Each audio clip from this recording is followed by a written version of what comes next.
Welcome back to my channel English Grammar Teaching and Learning. In the last class, we learned the functions of should. Today, we are going to study the functions of would. ഇപ്പോൾ ഇന്ന് നമ്മൾ വുഡിൻ്റെ applications ആണ് പഠിക്കാൻ പോകുന്നത്. You know would is the past form of will. വില്ലിൻ്റെ past ഫോമാണ് would. We are using would in 7 contexts. 7 സന്ദർഭങ്ങളിലാണ് സാധാരണയായിട്ട് നമ്മൾ വുഡ് അപ്ലൈ ചെയ്യുന്നത്. First one, would is used in indirect speech or report speech. Indirect സ്പീച്ചിൽ അല്ലെങ്കിൽ report സ്പീച്ചിൽ നമ്മൾ would ഉപയോഗിക്കുന്നു. രണ്ടാമതായിട്ട്, വില്ലിങ്നെസ്സിനെ കാണിക്കാൻ വേണ്ടി വുഡ് ഉപയോഗിക്കുന്നു.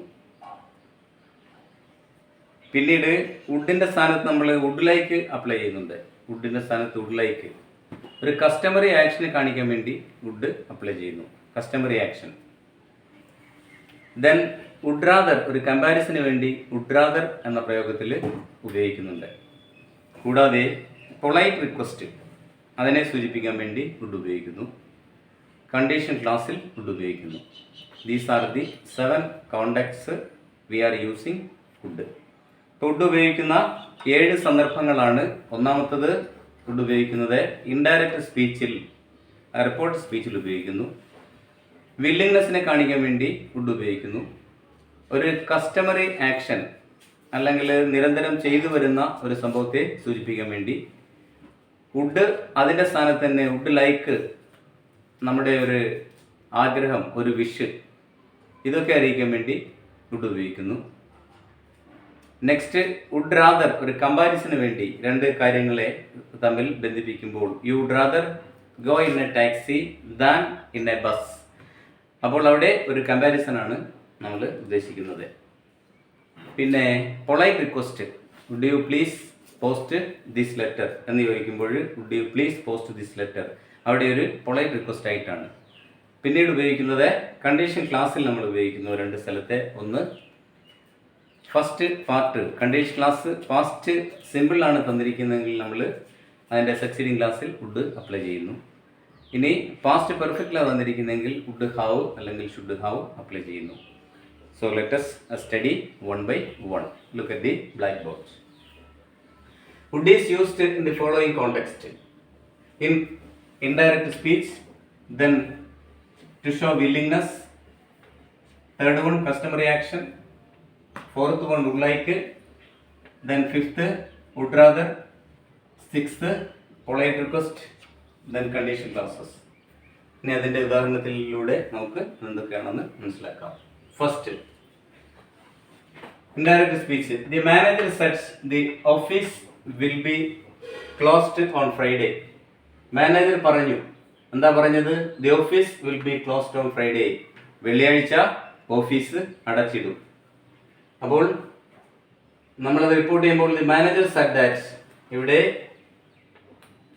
2 പാർട്ടാണ് ഡയറക്റ്റ് സ്പീച്ചിൽ വരുന്നത്. നമ്മൾ എങ്ങനെയാണ് തന്നിരിക്കുന്ന ക്വസ്റ്റ്യൻ ഡയറക്റ്റ് സ്പീച്ചിലാണെന്ന് മനസ്സിലാക്കുന്നത്? ഈ 2 ക്ലോസുകളെയും, ഇത് മെയിൻ ക്ലോസ് ആണ്, ഇത് സബോർഡിനേറ്റീവ് ക്ലോസ് ആണ്. ഈ 2 ക്ലോസുകളെയും കോമ കൊണ്ട് വേർതിരിക്കുന്നു. സബോർഡിനേറ്റീവ് ക്ലോസ് കൊട്ടേഷനകത്ത് തന്നിരിക്കുന്നു. ഇപ്പൊ ഇവിടെ ഇത്രയേ ഉള്ളൂ ജോലി. The manager said that the office will എന്നുള്ളത് വുഡ്, വിൽ ബി എന്നുള്ളത് would be closed on Friday. That's all. അവിടെ വില്ലിന്റെ സ്ഥാനത്ത് വുഡ് അപ്ലൈ ചെയ്തു. രണ്ടാമത്തെ example, she said I will not live here anymore. ഇനി ഞാൻ ഏറെ നാൾ ഇവിടെ താമസിക്കില്ല. അപ്പോൾ അവിടെ she said that subject she ആണ് പറഞ്ഞത്, അതുകൊണ്ട് നമ്മൾ ഇവിടെ ഐക്ക് പകരം ഷീ ഉപയോഗിക്കണം. She said that she will, she will എന്നുള്ളത് she would not live here എന്നുള്ളത് ദയർ. ഈ ഡയറക്റ്റ് സ്പീച്ചിനെ ഇൻഡയറക്റ്റ് സ്പീച്ച് ആക്കുന്ന റൂൾസ് ഒരുപാടുണ്ട്. നമുക്ക് കിട്ടുന്ന സെൻറ്റൻസ് ആദ്യം ഐഡൻറ്റിഫൈ ചെയ്യണം. സ്റ്റേറ്റ്മെൻ്റ് ആണോ, ക്വസ്റ്റ്യൻ ആണോ, ഇമ്പറേറ്റീവ് ആണോ എന്നിങ്ങനെ നമ്മൾ ആദ്യം അതിനെ ഐഡൻറ്റിഫൈ ചെയ്യും.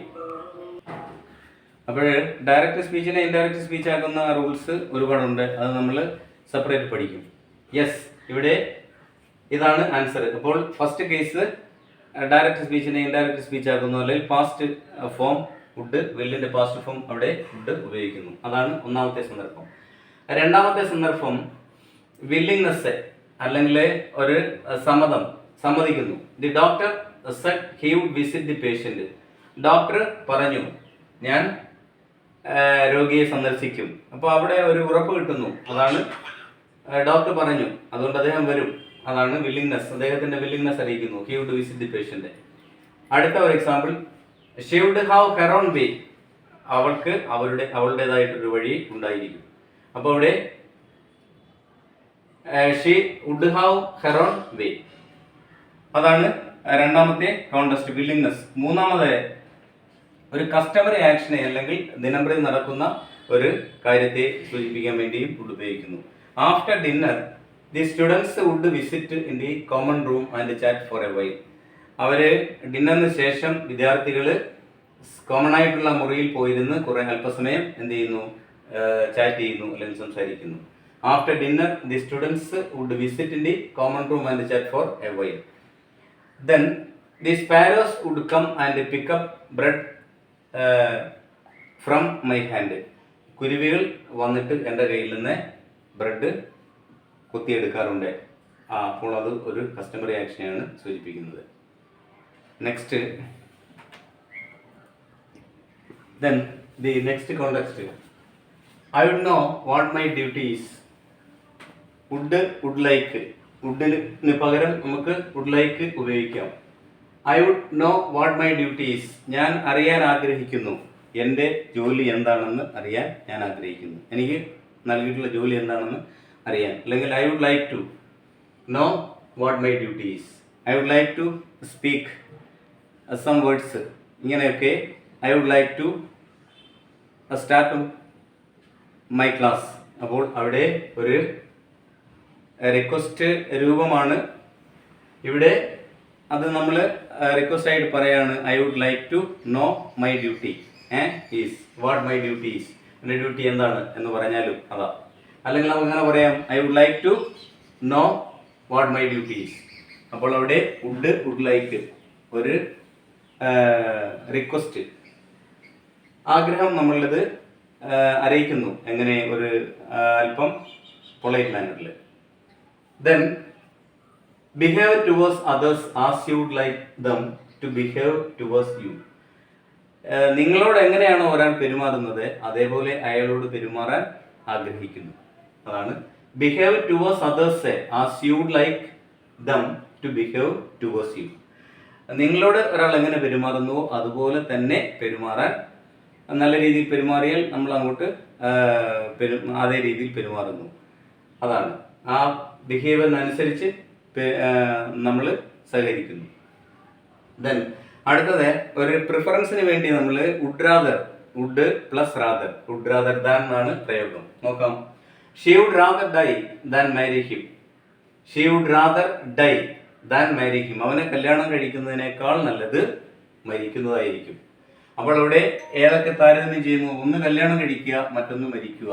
അപ്പോൾ ഡൈ ദാൻ മാരി, അതാണ്. She would rather die than marry him. അതുപോലെ you would rather go in a taxi than in a bus എന്ന് പറയുമ്പോൾ അവിടെ ബസ് ഉണ്ട്, ടാക്സി ഉണ്ട്. എന്നാൽ ബസ്സിൽ പോകുന്നതായിരിക്കും നല്ലത്, unless you will miss the train. അതിൻ്റെ കൂടെ കൂട്ടി വായിക്കുമ്പോൾ, അല്ലെങ്കിൽ നിങ്ങൾക്ക് ട്രെയിൻ നഷ്ടപ്പെടും എന്നുള്ള രീതിയിൽ നമുക്ക് വുഡ് റാദർ അവിടെ അപ്ലൈ ചെയ്യാം. Then they would rather go to jail than pay the fine. എന്താണ്?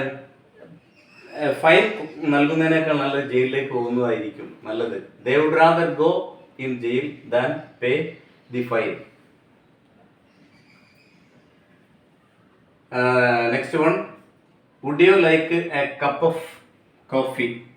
അപ്പോൾ would you like a cup of coffee, coffee വേണോ എന്നാണ് അതിൻ്റെ അർത്ഥം. Would you like a cup of coffee, അവിടെ വുഡ് ലൈക്ക് നമ്മൾ അപ്ലൈ ചെയ്തിരിക്കുന്നു.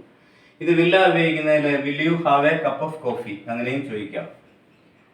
Will you have a cup of coffee, തരട്ടോ, അതാണ് will you have a cup of coffee, ഇവിടെ കോഫി വേണോ.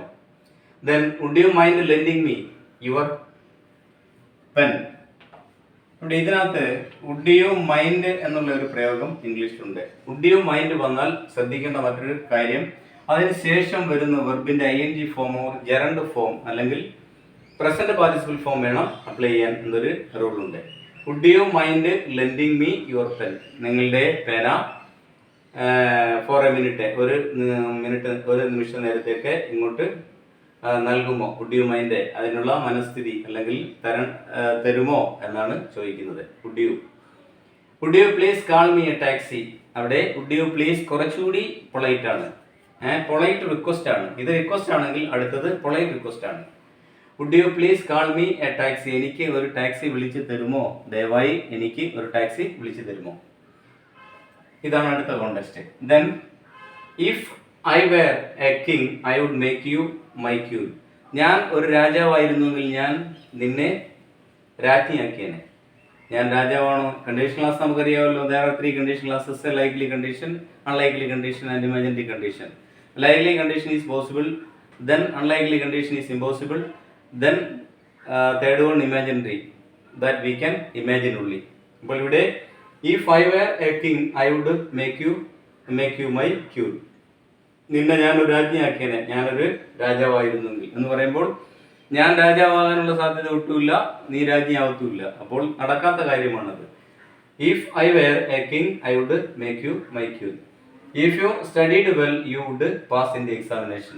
അവിടെ നീ നന്നായി പഠിച്ചിരുന്നുവെങ്കിൽ നീ ജയിക്കുമായിരുന്നു എന്ന് പറയാൻ്റെ അർത്ഥം നീ നന്നായി പഠിച്ചില്ല, അതുകൊണ്ട് നീ തോറ്റുപോയി, നീ ജയിച്ചില്ല, അതാണ് എൻ്റെ അർത്ഥം. അപ്പോൾ അവിടെ ഇത് എന്താണ്? ഇത് രണ്ടും ലൈക്ലി അൺലൈക്ലി കണ്ടീഷനാണ്. ഇനി ഇതിന്റെ തന്നെ നമുക്ക് ഇമാജിനറി കണ്ടീഷൻ ആവുമ്പോൾ ഇനി വേറൊരു കാര്യം ശ്രദ്ധിക്കേണ്ടത്, ഐയുടെ കൂടെ വേറെ ഉപയോഗിക്കുന്ന ഒരു കോണ്ടെക്സ്റ്റ്. ഇവിടെ would you mind lending me, ആ വുഡ് യു മൈൻഡിന് ശേഷം നമ്മൾ ജെറൻഡർ ഫോം അപ്ലൈ ചെയ്തു. Like that only one context we are applying were with ഐയോട് കൂടി വേർ ഉപയോഗിക്കുന്ന ഒരു കോണ്ടെക്സ്റ്റ് ഇവിടെ മാത്രമേ ഉള്ളൂ. ഐ വെയർ, അത് കണ്ടീഷൻ ക്ലാസ്സിലാണ് ഐ വെയർ. അല്ലായിടത്തൊക്കെ നമ്മൾ ഐ വാസ് എന്നല്ല ഉപയോഗിക്കുന്നത്. ഇവിടെ പക്ഷേ വേറെ ഉപയോഗിക്കുന്ന ഒരു കോണ്ടെക്സ്റ്റ് ആണ് അങ്ങനെ കണ്ടീഷൻ ക്ലാസ്സിൽ. ഇനി ഇഫ് യു സ്റ്റഡീഡ് വെൽ എന്നുള്ളത് if you had studied well എന്നായിരുന്നെങ്കിൽ നമ്മൾ യു വുഡ് ഹാവ് പാസ്റ്റ് എന്ന് ഉപയോഗിച്ചേനെ. Would have past, would have plus P P അല്ലെങ്കിൽ should have plus P P. Should പഠിച്ചപ്പോഴും ഇത് ഞാൻ പറഞ്ഞിട്ടുള്ളതാണ്. അപ്പോൾ these are the context of using or applications of would wherever we use. First one indirect speech, second one willingness, then would like, would rather, polite request. ഇങ്ങനെ നമ്മൾ 7 സന്ദർഭങ്ങളിൽ എന്ത് apply ചെയ്യുന്നു? വുഡ് അപ്ലൈ ചെയ്യുന്നു. Then next we are going to study the applications of can. ഇനി നമ്മൾ അടുത്ത് പഠിക്കുന്നത് ക്യാനിൻ്റെ ആപ്ലിക്കേഷൻസ് ആണ്. You know can means able, കഴിയുക എന്നാണ് ക്യാൻ എന്ന വാക്കിൻ്റെ അർത്ഥം. ക്യാൻ ഉദാഹരണം നോക്കിയേ. He can run a mile in 4 minutes. അവന് 1 മൈൽ ഓടാൻ കഴിയും 1 മിനിറ്റിൽ. അല്ല, 4 മിനിറ്റിൽ അവൻ 1 മൈൽ ഓടാൻ കഴിയും. He can run a mile in 4 minutes. 4 minute എടുത്ത് അവന് 1 മൈൽ ഓടാൻ കഴിയും. ആ കഴിയുക. She can play tennis very well. അവൾക്ക് നന്നായി ടെന്നീസ് കളിക്കാൻ കഴിയും. Can you speak English? English സംസാരിക്കാൻ നിനക്ക് ഇംഗ്ലീഷ് സംസാരിക്കാൻ കഴിയുമോ? U can take one of those books. ഇപ്പോൾ ഇവിടെ പ്രസന്റ് എബിലിറ്റിയെ കാണിക്കാൻ വേണ്ടിയാണ് ഇത് 3 നമ്മൾ ഉപയോഗിച്ചത്. Present ability.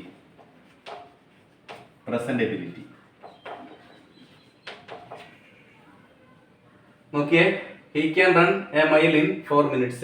4 മിനിറ്റ് കൊണ്ട് അവന് 1 മൈൽ ഓടാൻ കഴിയുക. She can play tennis very well. അവൾക്ക് ടെന്നീസ് വളരെ നന്നായി കളിക്കാൻ അറിയാം. Can you speak English? അതൊരു ക്വസ്റ്റ്യൻ ആണ്, direct question. Can you speak English? Yes I can speak English or I cannot speak English. അപ്പോൾ ക്യാൻ അതിനോട് നോട്ട് ചെയ്താൽ നമുക്ക് കനോട്ട് എന്ന് എഴുതാം. കോണ്ട് എന്ന് സിമ്പിളായി കോൺവെർസേഷനിൽ ഉപയോഗിക്കാം, കോൺസ്. ഇനി U can take one of those books if you like. നിനക്ക് വേണമെങ്കിൽ ഒരു പെർമിഷനാണ് അവിടെ കാണിക്കുന്നത്. ഇത് പ്രസന്റബിലിറ്റിയെ കാണിക്കുന്നു, ഇത് എന്തിനെ സൂചിപ്പിക്കുന്നു? പെർമിഷനെ കാണിക്കുന്നു. രണ്ടാമത്തത് നമ്മൾ എഴുതിയിരിക്കുന്ന permission.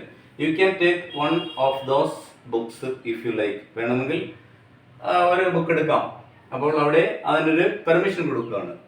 You can go now. നിനക്കിപ്പോൾ പോകാം. പെർമിഷൻ കൊടുക്കുകയാണ്. Can I come in sir? ഞാൻ അകത്തേക്ക് വരട്ടോ? Can I go to the movie mum? Mummy ഞാനൊരു സിനിമയ്ക്ക് പോയിക്കോട്ടെ? Can I come in sir? Come in sir. അപ്പോൾ അവിടെ ക്യാൻ, മേയ്ക്ക് പകരം നമുക്ക് ഏതും ഉപയോഗിക്കാം. ഇപ്പോൾ nowadays generally using can instead of may. മേയ്ക്ക് പകരം ഇപ്പോൾ ക്യാൻ ഉപയോഗിച്ചും ഇത്തരം പെർമിഷൻസ് ആവശ്യപ്പെടുന്നുണ്ട്. May I come in sir എന്ന് പറയുന്നതിന് പകരം can I come in sir എന്ന് ചോദിക്കാം. Can I go to the movie ma'am? May I go to the movie ma'am എന്നുള്ളതിന് പകരമായിട്ട് can usually today at present nowadays we are using can instead of may. മേയ്ക്ക് പകരം apply ചെയ്ത് വരുന്നുണ്ട്. ഇനി ഇത് ക്യാന് പകരം നമ്മൾ അതേ കോണ്ടക്സ്റ്റിൽ ഉപയോഗിക്കാവുന്ന ഏബിൾ കൊണ്ടും സെന്റൻസ് എഴുതാം. Able to. ഈ സെന്റൻസിന് നമുക്ക് he can run a mile in 4 minutes എന്നുള്ളത് ഹി ക്യാന് പകരം ഹി ഈസ് ഏബിൾ ടു എന്ന് ഉപയോഗിക്കാം. He is able to run a mile in 4 minutes. She is able to play tennis very well. Can you speak? വേണ്ട. You can take one of those books. You അവിടെ വരുമ്പോൾ you plural ആണ്. ഇവിടെ single ആയതുകൊണ്ട് is able to എന്ന് apply ചെയ്തു. ഇവിടെ you are able to. അപ്പോൾ is or am or are plus able to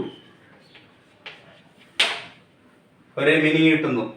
can able to ആണെങ്കിൽ is able to, am able to, are able to. I am able to do that work. I am